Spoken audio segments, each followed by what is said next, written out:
Dating app உங்களுக்கு தெரியும். கிட்டத்தட்ட வந்து இந்தியாவில் 10க்கும் மேற்பட்ட டேட்டிங் ஆப்புகள் வந்து புழக்கத்தில் இருக்குது. அந்த பேரில் நான் சொல்ல விரும்பலை.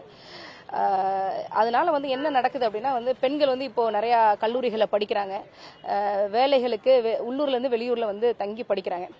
அந்த நேரங்களில் வந்து என்ன ஆகுது அப்படின்னா வந்து அவங்க சார்ந்த தகவல்களை அந்த ஆப்பில் போடுறாங்க. ஆண்கள் வந்து அவங்கள அணுகுறாங்க.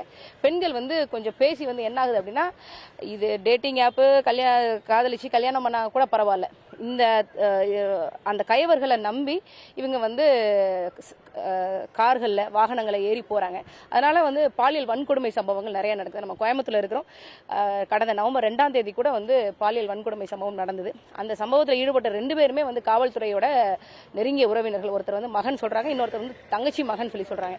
அதனால் அவங்க மேலே வந்து நடவடிக்கை எடுக்கலை, கைது பண்ணுறாங்க. கைது பண்ண உடனே வந்து ஜுடிஷியல் மேஜிஸ்ட்ரேட் வந்து பெயிலில் வந்து ரிலீஸ் பண்ணுறாரு. இது ரொம்ப தவறு. நடந்தது பாலியல் வன்கொடுமை, அதுக்கு வந்து உரிய நடவடிக்கை எடுக்கணும். அவங்க என்ன சொல்கிறாங்க அப்படின்னா, அந்த பெண்கள் தான் இனிஷியேட் பண்ணுறாங்க, அவங்க தான் அக்ரஸர் அப்படின்னு சொல்லி பேசுகிறாங்க. அதனால் வந்து தவறு செய்வதற்கான வாய்ப்புகளை நம்மளே வந்து உருவாக்கி கொடுக்கக்கூடாது. ஒரு அப்பாவாக வந்து முதலமைச்சர் மு.க.ஸ்டாலின் அவர்கள் நடவடிக்கை எடுக்கணும் அப்படின்னு சொல்லி நாங்கள் விரும்புகிறோம். டிக்டாக்லாம் தடை செஞ்சீங்க, சீனாவை பழி வாங்கணும் அப்படின்னு சொல்லி அதை வரவேற்கத்தக்கதான் நாங்கள் வந்து மகிழ்ச்சி அடைகிறோம். அதே மாதிரி இந்த டேட்டிங் ஆப் 10க்கும் மேற்பட்ட டேட்டிங் ஆப் இருக்குது, அதை தடை செய்யணும் அப்படின்னு சொல்லி நாங்கள் விரும்புகிறோம். மத்திய அரசு மாநில அரசு செய்யணுமா இல்லை மத்திய அரசு மட்டுமே செய்யணுமா? இல்லைனா இது முழுக்க வந்து தகவல் தொழில்நுட்பம் சார்ந்தது. நான் டெலிகம்யூனிகேஷன் டிபார்ட்மெண்ட் சேர்ந்து வருது.